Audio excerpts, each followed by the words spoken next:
Bismillahirrahmanirrahim. Assalamualaikum warahmatullahi wabarakatuh.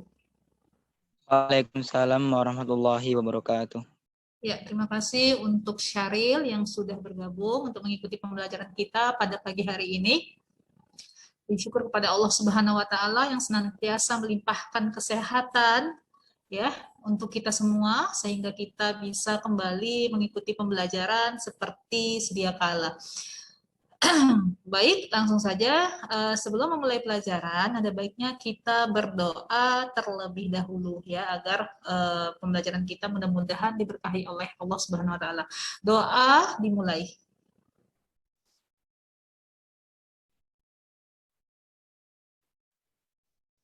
Doa selesai. Ya, kita mulai dengan Bismillahirrahmanirrahim. Saya share terlebih dahulu ya PPT-nya. Ya. Nah,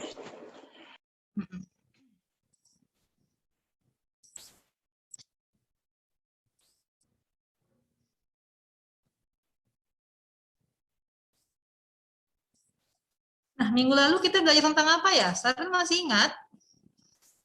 Saya cek ingatan nih. Minggu lalu belajar tentang apa kita, Syaril? Minggu lalu saya nggak ikut LTIM. Ikut live teaching. Di psikologi kan ada saya upload materi kita. Oh iya. Nggak lihat juga. Nah, belum error belum buka ya. Jadi minggu lalu kan kita review ya tentang ulangan harian. Jadi jangan lupa dikerjakan, nanti Syaril coba dibuka lagi ya. Mana tahu lagi bagus. Ya karena itu adalah ulangan harian, jadi wajib hukumnya mengerjakan. Ini minggu lalu kita review materi tentang wawasan kebangsaan. Nah, hari ini kita belajar tentang globalisasi. Syaril sebelumnya pernah mendengar kata globalisasi? Pernah, Miss. Pernah? Di mana? SMP? Iya, Miss. Ya, apa kira-kira globalisasi? Secara umum saja, singkat juga boleh. Yang Syaril pelajari. Glob itu luas. Globalisasi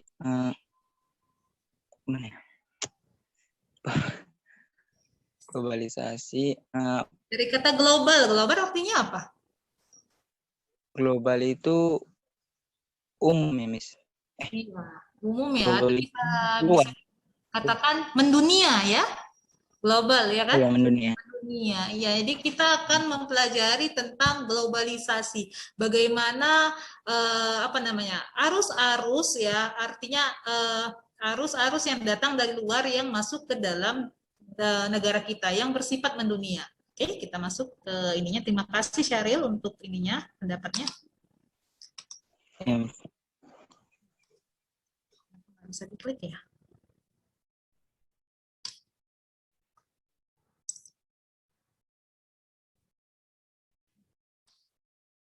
Oke, tujuan pembelajaran kita pada pagi hari ini yang pertama adalah menjelaskan makna dari globalisasi. Yang kedua, menjelaskan manfaat dari globalisasi itu seperti apa. Apa manfaatnya kita belajar tentang globalisasi?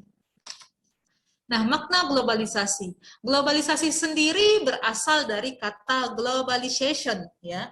Artinya global, artinya dunia, sedangkan lisation ya atau isasi artinya proses. Artinya adalah sebuah proses ya untuk mengetahui kegiatan yang mendunia.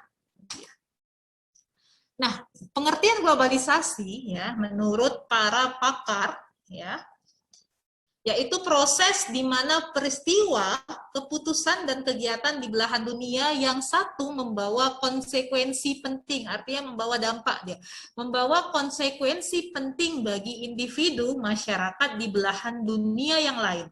Nah, itu kata I.G. Mixed-Grew. Nah, sedangkan pendapat yang lainnya menyebutkan bahwa sebuah proses sosial di mana halangan-halangan bersifat geografis ya pada tatanan sosial budaya semakin menyusut dan setiap orang itu kian sadar mereka itu semakin dekat satu sama lain. Artinya orang sadar bahwa akibat proses globalisasi kita bisa mengenal orang-orang di luar negara kita ya. Betul ya Saril ya? Kita bisa mengenal mereka dari teknologi yang ada, internet ya, kecanggihan teknologi, dan kecanggihan teknologi itu merupakan salah satu ya dampak yang dihasilkan dari globalisasi. Nah, itu dia. Nah, sementara dari Martin Albrou ya menyebutkan bahwa globalisasi itu menyangkut seluruh proses di mana penduduk dunia itu terhubung dalam komunitas dunia ya yang tunggal ya, komunitas global namanya. Sementara yang lain mengatakan proses mengecilnya dunia dan meningkatnya kesadaran akan dunia sebagai satu kesatuan yang saling tergantungan satu sama lain, dan kesadaran global akan dunia yang menyatu di abad ke-20. Kan kita sudah abad ini ya, lebih ya, ke abad 20 untuk kecanggihan teknologi. Oke, jadi bisa disimpulkan bahwa globalisasi itu adalah proses integrasi internasional yang terjadi karena pertukaran pandangan dunia. Produk, ya, artinya produk hal-hal yang kita konsumsi itu bukan hanya dari dalam negeri, tetapi juga dari luar negeri, ya. Pertukaran pandangan dunia, produk, pemikiran, dan aspek-aspek kebudayaan lainnya. Itu dari maksud dari globalisasi secara umum. Oke.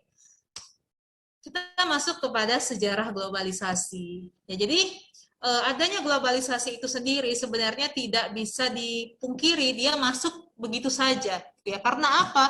Memang sudah kebutuhan zaman, roda zaman yang selalu berputar ya, yang mana kebutuhan setiap masyarakat dunia itu meningkat ya.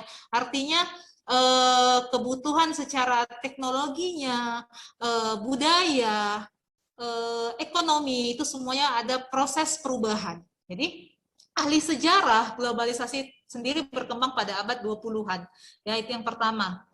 Pertama muncul globalisasi di abad ke-20-an.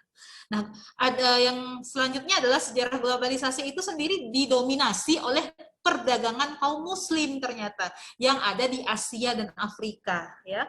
Artinya kita tahu bahwa perdagangan terbesar di dunia itu dibawa oleh kaum muslim ya. Kalau belajar di sejarah, saya pernah tanya sama Bu Anissa, Bu, benar ya ternyata kaum muslim itu membawa dampak yang sangat besar masalah perdagangan? Iya, ternyata berasal dari Asia dan Afrika.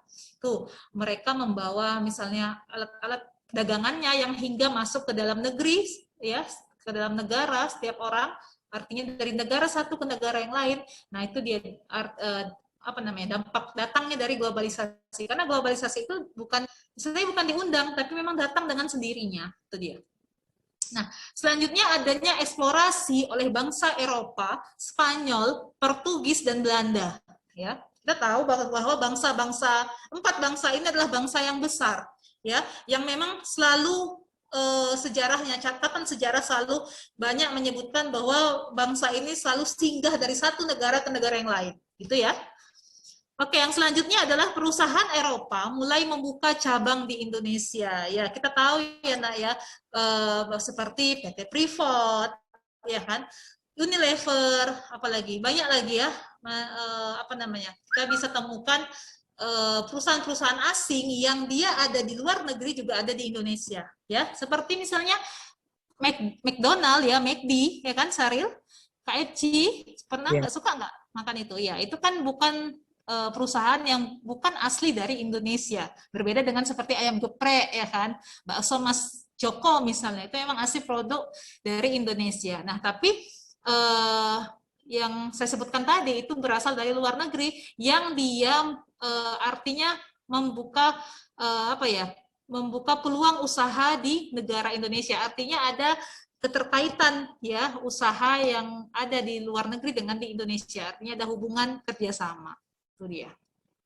Jadi kalau berbicara nanti kita dampak positif negatifnya tentu ada dari globalisasi ini. Nanti kita bahas. Oke, kita lanjut.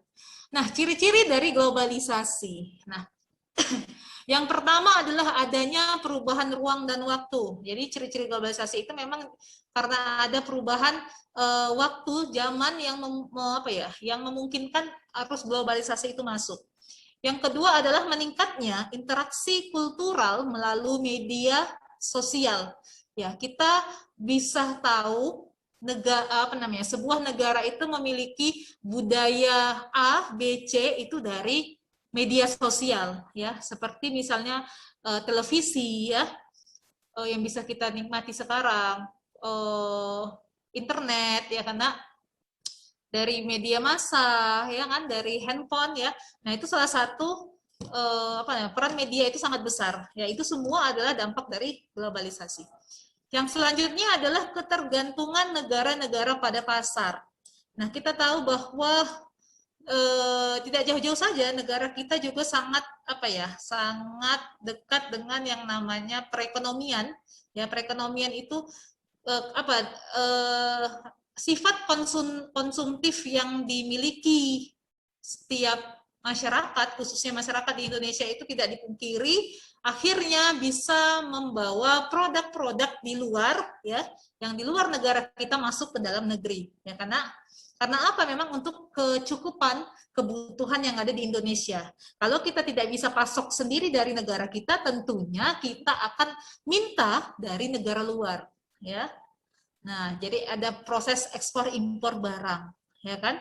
Seperti misalnya kebutuhan laptop, ya, barang-barang elektronik yang memang kita bukan tidak bisa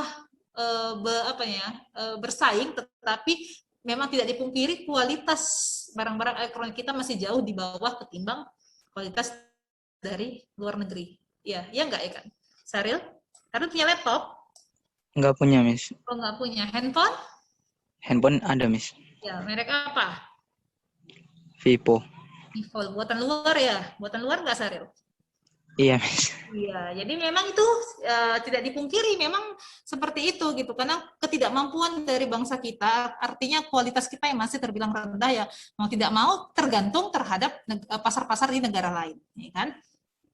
Selanjutnya adalah bidang-bidang krisis multinasional menjadi masalah. Artinya bidang-bidang di sini yang dimaksud adalah seperti bidang budaya, ekonomi, sosial, ya. Kenapa menjadi masalah, ya? Karena memang seperti saya contohkan budaya, ya. Budaya itu perlu yang namanya akulturasi, artinya percampuran dari bangsa lain. Kita lihat di Candi Borobudur yang kita miliki. Nah, itu percampuran dari arsitek apa kira-kira? Hindu dan Buddha, ya. Kalau kita lihat sejarahnya. Kalau kita lihat juga ke bidang politik, ya, perpolitikan di Indonesia juga banyak menganut asas-asas dari paham negara luar, itu ya.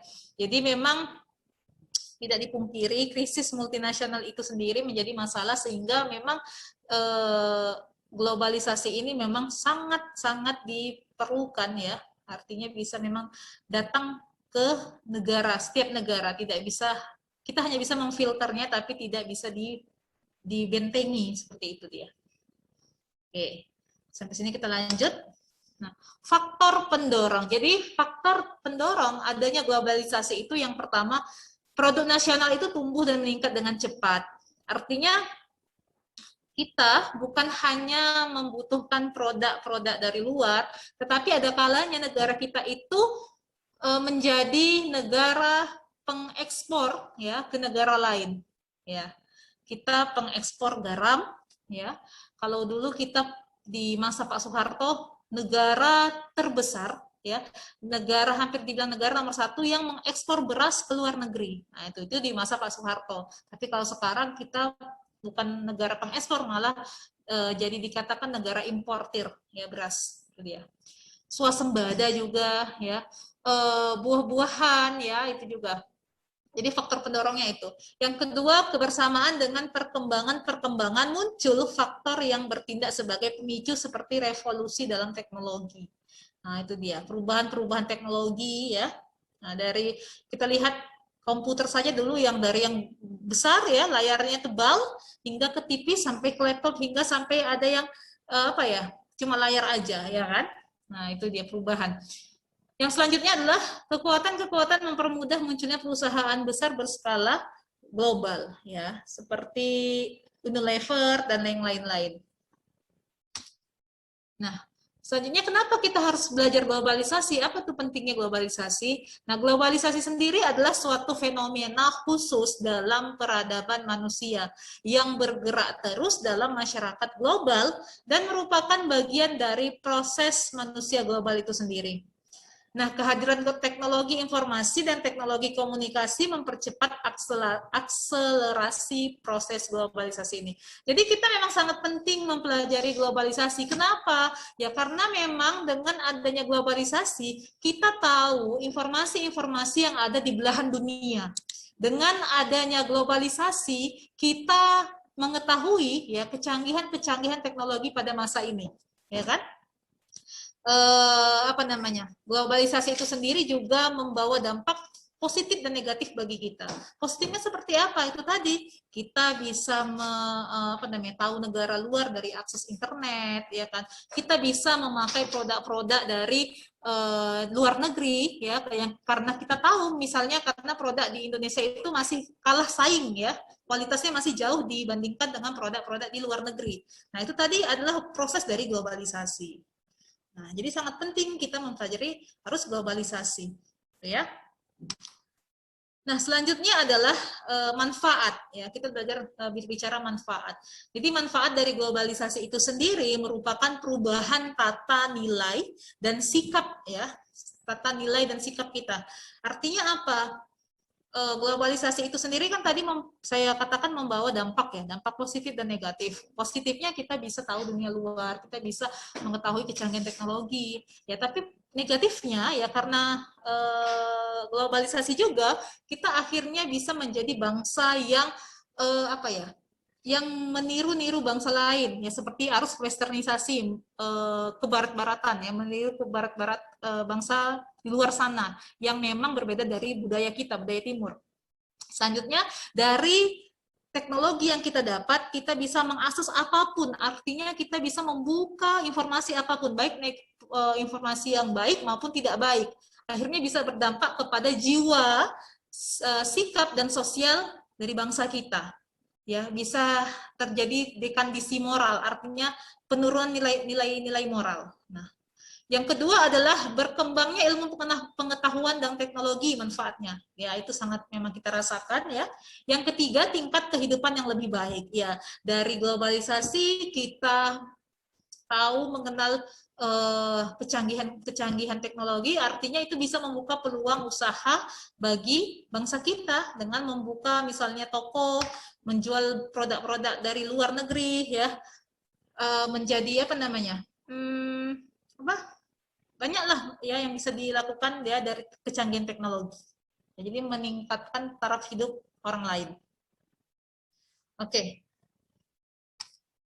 Nah, dampak globalisasi ini tadi, ya, dampak positif dan dampak negatifnya. Kalau Saril sendiri, kira-kira dampak dari Saril, ya, saya tanya, dampak positif yang bisa kita rasakan dari globalisasi ini apa? Untuk Saril. Komunikasi menjadi mudah, Miss. Kalau dulu Iya. kan pakai surat atau apa. Iya, benar-benar. Sekarang bisa pakai handphone, ya kan? Bahkan Iya, Miss. video call, bisa lihat langsung wajahnya, orangnya di mana kita bisa tahu. Kalau dulu kita hanya bisa kirim surat, nyampe-nya berapa hari kemudian, bahkan berbulan-bulan, ya kan? Kalau dampak negatifnya kira-kira apa, Syaril? Dampak negatifnya kalau dari sosial budaya, Miss, budaya Indonesia yang budaya Indonesia yang masih tradisional atau gimana itu dilupakan, Miss. Iya, benar. Adanya bangsa kita itu sudah mulai melupakan budaya-budaya yang ada, ya kan?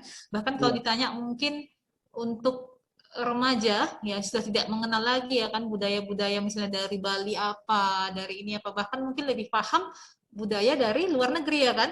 Korea, ya kan? Iya, Miss.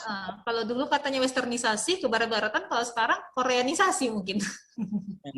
Lebih paham, iya, seperti itu, ya. Jadi memang dari dipungkiri ada dampak negatif dan positifnya. Tetapi bagi kita bangsa Indonesia hanya bisa memfilter saja, tetap membudayakan ideologi Pancasila, ya, tetap menjadi orang-orang yang Pancasilais. Itu dia. Dan jangan lupa untuk selalu meningkatkan impact iman dan takwa kita. Dengan itulah saja yang bisa benteng dari globalisasi. Karena kita bisa akses apapun ya kan di internet.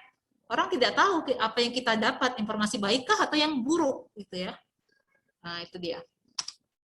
Nah, di sini ada beberapa bisa dilihat nanti dampak positifnya di bidang ekonomi ya, seperti tadi terbukanya lapangan pekerjaan, di bidang sosial budaya, adanya akulturasi budaya, bisa buat kerjasama pagelaran budaya, ya, masuknya wisata asing ke Indonesia, itu salah satu. Bidang politik atau ideologi bisa kerjasama di bidang politik, masalah tentang pengiriman duta dan konsul ya dari luar negara ke negara lain, itu dia. Saya langsung ini aja ya, karena waktu juga. Nah, di bidang ekonomi bisa dibaca, semakin meningkatnya kegiatan pariwisata, semakin mudah memperoleh barang-barang yang dibutuhkan, semakin mudah mengakses modal investasi, dan terbukanya pasar. Kalau ini tadi ya, ini nanti bisa dibaca saja ya, Saril ya, karena waktu kita juga ya kan yang terbatas. Jadi SS. Iya, di bidang ideologi politik ini tadi. Saya tadi hanya sebutkan secara umum saja. Nah, kalau dampak negatif juga di setiap bidang itu pasti ada juga. Ya, kita lihat di ekonomi, kemungkinan hilangnya pasar produk ekspor Indonesia karena kalah bersaing. Ya, benar. Membanjirnya produk impor di pasar Indonesia ya kan, karena sehingga mematikan usaha-usaha di Indonesia. Ya, ini juga benar kita rasakan saat ini. Ya, kehilangan kalau dulu kalau dulu masih ada orang itu lebih senang dengan ayam-ayam gorengan Indonesia, tetapi karena sudah ada KFC, terkadang orang membandingkan, oh nggak seenak KFC ya gitu, nggak seenak di McD. Jadi tentu pasar itu sedikit banyaknya akan berpengaruh, pasar Indonesia. Mengikuti pola hidup yang konsumtif, ya, ancaman masuknya tenaga kerja asing ya. Sekarang ini sudah kita lihat ya di perusahaan-perusahaan dominasi itu para pekerja asing ya dibandingkan bangsa kita nanti kerjanya di bawah-bawah ya kan, jabatan paling bawah gitu dia, banyakan. Nah, di bidang sosial budaya, rasa kekeluargaan yang akan berkurang, kesenjangan sosial semakin tajam, budaya tradisional kita akan tergeser oleh budaya lain, liberalisme akan tumbuh dan tidak sesuai dengan nilai-nilai Pancasila. Nah, ini dia di bidang politik dan ataupun ideologi, ini juga bisa dilihat ada campur tangan asing terhadap politik di Indonesia. Ya, politik dalam negeri selalu diawasi oleh perjalanan luar. Banyak tokoh-tokoh politik yang terkena kasus korupsi, bebas kabur ke luar negeri. Ya, ini sudah kita rasakan ya, Nak, begitu banyak. Globalisasi politik selalu mewujudkan kepentingan para pelaku yang menjalankannya. Oke, nah, jadi arti penting globalisasi adalah meningkatkan persatuan dan kesatuan bangsa, mendorong semangat bekerja keras, tuh perlu kita ingat, memperlancar pelaksanaan pembangunan nasional ya, dan memperluas cakrawala wawasan kita ya sebagai bangsa Indonesia, mendorong perilaku demokratis serta mempererat hubungan antar warga negara. Artinya dapat saya simpulkan bahwa globalisasi ini merupakan arus proses mendunia ya, masuknya barang-barang yang ada di luar negeri ke dalam negeri, dan proses globalisasi ini sendiri tidak bisa kita bentengi ya, tetapi hanya kita bisa filter dengan nilai-nilai yang ada, nilai-nilai yang sesuai dengan Pancasila ya, yang ada di ideologi kita. Nah, itu dia. Jadi sebagai bangsa Indonesia kita harus bisa cermat, pandai dalam selalu melibatkan diri kita dalam kecanggihan-kecanggihan teknologi saat ini. Nah, jadi kalau berbicara tentang globalisasi, ya sedikit lagi ya, pasti kita berbicara tentang politik luar negeri. Ya. Politik luar negeri Indonesia itu apa kira-kira, Saril? Asasnya kan kita punya politik luar negeri. Apa ya politik luar negeri Indonesia? Politik bebas. Politik bebas apa? Bebas dan aktif. Aktif ya. Jadi kalau ditanya politik luar negeri Indonesia itu apa sih ya? Politik luar negeri Indonesia itu adalah bebas dan aktif. Itu dia. Ini bisa dilihat ya undang-undangnya, saya saja. Nah, politik bebas aktif adalah merupakan politik ya dari negara kita, negara Indonesia, Ya, bebas artinya bangsa kita itu bisa menunjukkan hak kita secara penuh ya, menentukan sikap dan keinginan kita sendiri sebagai negara yang merdeka dan berdaulat. Aktif ya artinya kita tidak bisa diintervensi mau berteman, berhubungan dengan negara yang manapun. Nah, aktif di sini adalah kita ikut memberikan sumbangan baik dalam bentuk pemikiran maupun keikutsertaan secara aktif dalam menyelesaikan berbagai konflik permasalahan dunia. Contohnya dengan apa aktif? Contohnya dengan masuknya Indonesia ke lembaga ke organisasi-organisasi internasional. Seperti apa contohnya? PBB ya kan? Iya. ASEAN dan lain-lain. Nah, itu artinya aktif dalam memberikan sumbangsih tenaga finansial terhadap negara lain yang membutuhkan. Nah, ini bisa mempertahankan kemerdekaan bangsa dan menjaga keselamatan negara itu dengan apa? Ya, ini dia, dengan meningkatkan perdamaian internasional, meningkatkan persaudaraan antar bangsa, serta memperoleh barang-barang yang diperlukan dari luar untuk kemakmuran rakyat kita sendiri. Ya, nah ini bisa dilihat nih, contoh kerjasama Indonesia dengan Australia dalam bidang ekonomi. Ya, ini dampak dari globalisasi dan politik luar negeri itu tadi. Oke, sampai sini ada yang bertanyakan, Saril? Ada sih, Miss. Apa? Di dalam globalisasi itu, Miss, kan ada dampak positif sama negatifnya, Miss. Iya. Nah, itu yang paling dirugikan itu, Miss, negara kita atau negara luarnya, Miss? Kalau dampak negatifnya gitu? Enggak, Miss. Itu Di yang paling dirugikan dalam hal apa nih? Lebih spesifik gitu. Segala bidang apa ya? Teknologi lah, Miss. Teknologi. Yang lebih rugi kita atau bangsa lain gitu. Iya, Miss. Iya. Jadi kalau berbicara untung rugi dalam globalisasi, sebenarnya nggak bisa tidak bisa diukur gitu, tidak punya tolak ukur sendiri. Karena apa? Ya, karena kita sendiri sudah membuka kerjasama ya. Negara kita adalah negara yang aware dengan negara lain, yang membuka hubungan kerjasama dengan negara lain. Jadi baik secara bilateral maupun multilateral. Gitu. Jadi kalau dibilang kalau kita tanya dampaknya pasti ada. Dampaknya itu adalah pengusaha-pengusaha yang memang dia menekuni bidang untuk menjual produk-produk dalam negeri, tentunya pasti kalah saing dengan produk luar. Tentunya akan lebih sedikit peminatnya ya. Jadi kalau ditanya untung ruginya, tetapi tidak punya. Kenapa saya bilang tidak punya tolak ukur? Karena banyak juga ya akibat dari barang-barang yang kita, contoh misalnya handphone atau laptop yang kita beli ini bisa membuka peluang usaha juga bagi bangsa dan masyarakat Indonesia yang dia menjual barang-barang dari luar negeri. Artinya barang luar negeri pun yang masuk ke Indonesia tentu dia memiliki persenan sendiri untuk bangsa kita. Itu dia. Ada devisa yang bisa masuk untuk negara kita akibat dari masuknya barang-barang luar negeri. Sama seperti barang-barang seperti rokok yang dari luar, kan ada kena biaya cukai. Nah, dan dari adanya penjualan produk-produk di luar negeri bisa menguntungkan bangsa kita untuk mendapatkan pekerjaan. Ya bisa menjadi salesnya, penjualnya di Indonesia membuka toko yang menjual produk-produk luar negeri. Jadi kalau ditanya kerugian dampak negatif positifnya ada, tetapi kalau dibilang mana yang lebih merugikan, mana yang lebih untung, kita nggak bisa tarik tolak ukurnya gitu loh, Sari. Bisa kita kira-kira dipahami? Paham. Jadi seberapa besar? Apakah kita bilang Indonesia yang merugi? Belum tentu juga, ya karena dari situ bisa dapat penghasilan yang lain. Kalau misalnya dibilang Indonesia yang beruntung, tidak juga, karena mematikan pasar produk-produk yang ada di Indonesia, ya kan, seperti apa yang handphone ya, kalau merek Indonesia apa? Mito ya, itu dari Indonesia ya, karena Iya, Miss. Ya itu kan memang sudah mati. Jadi kalau dibilang beruntung ya tidak juga gitu ya. Ya memang seperti itu perkembangan dari globalisasi teknologi sendiri. Nggak bisa kita pungkiri, nggak bisa kita benteng, tidak bisa kita redam, tapi hanya bisa kita filter saja. Ya ada baik, ada dampak negatif positifnya saja. Gitu dia, Sarel.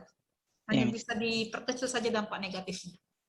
Kira-kira bisa pahami ya? Paham, Miss. Terima kasih, Miss. Ya sama-sama. Ada lagi, Diva, Nofri? Umi Habil mau bertanya Umi. Oh ada Habil di sini. Ya Umi baru masuk tadi. Baru masuk Habil. Oke, ya karena biasanya selalu ada. Tadi saya lihat kok nggak ada nih Habil, apa sakit atau gimana. Oke, silakan Habil. Saya ingin bertanya Umi. Singkat ya nak, karena waktu kita juga sudah masuk ke pelajaran lain. Oke. Ya, Umi. Apakah dampak negatif dari globalisasi dapat membahayakan budaya yang ada di bangsa kita Umi? Oh, nah kalau itu pertanyaannya tentu ada ya, tentu bisa membahayakan budaya yang ada di Indonesia kita, ya. Kalau tapi bukan berarti hilang ya, karena kalau berbicara tentang kehilangan budaya berarti kan pengklaiman. Tapi kalau pudarnya budaya-budaya yang di Indonesia ya sudah hampir pudar. Kenapa? Karena kita lihat saja bahwasanya sangat sedikit ya, walaupun di luar sana masih ada orang-orang yang mencintai budaya kita dengan membuat pagelaran-pagelaran budaya, itu sangat sedikit sekali. Kalau kita lihat, kalau dulu masih banyak ya di TV, mungkin kalau siaran TVRI masih ada pagelaran-pagelaran seperti wayang kulit, ya kan? Itu masih ada. Tapi sekarang coba kita lihat, nak. Coba kita lihat di pertelevisian saja. Kalau misalnya ada program-program televisi, misalnya yang seperti misalnya Shopee kemarin ulang tahun dengan biasanya mengundang artis luar negeri ya kan, seperti misalnya XO di Korea. Itu kenapa? Karena mereka tahu pasar di Indonesia itu peminat masyarakat kita tuh lebih suka dengan budaya-budaya luar. Kan jarang ya mungkin kalau misalnya mereka mau buat siaran televisi itu undangan apa namanya? Hiburannya itu dengan wayang kulit. Jarang ya? Jarang nggak di Habil kira-kira? Iya Umi. Tapi pasti dia mengundang hiburan-hiburan yang datang dari luar negeri, artis-artis luar negeri. Karena apa? Memang seperti itu. Pola pikir kita itu lebih suka dengan budaya-budaya luar gitu dia. Jadi kalau dibilang hampir pudar ya pudar, tapi bukan kehilangan. Itu dia. Baik Umi, terima kasih Umi. Bisa dipahami ya. Oke ya, terima kasih untuk Habil dan Syaril dan yang lainnya. Ya. Terima kasih untuk pertemuan kita hari ini. Mudah-mudahan apa yang saya sampaikan bisa bermanfaat ya, menambah wawasan kita semua. Nanti jangan lupa untuk mengerjakan kuisnya di psikologi. Terima kasih. Saya akhiri dengan lapas alhamdulillahirabbil alamin. Assalamualaikum warahmatullahi wabarakatuh. Waalaikumsalam warahmatullahi wabarakatuh. Terima kasih Mi.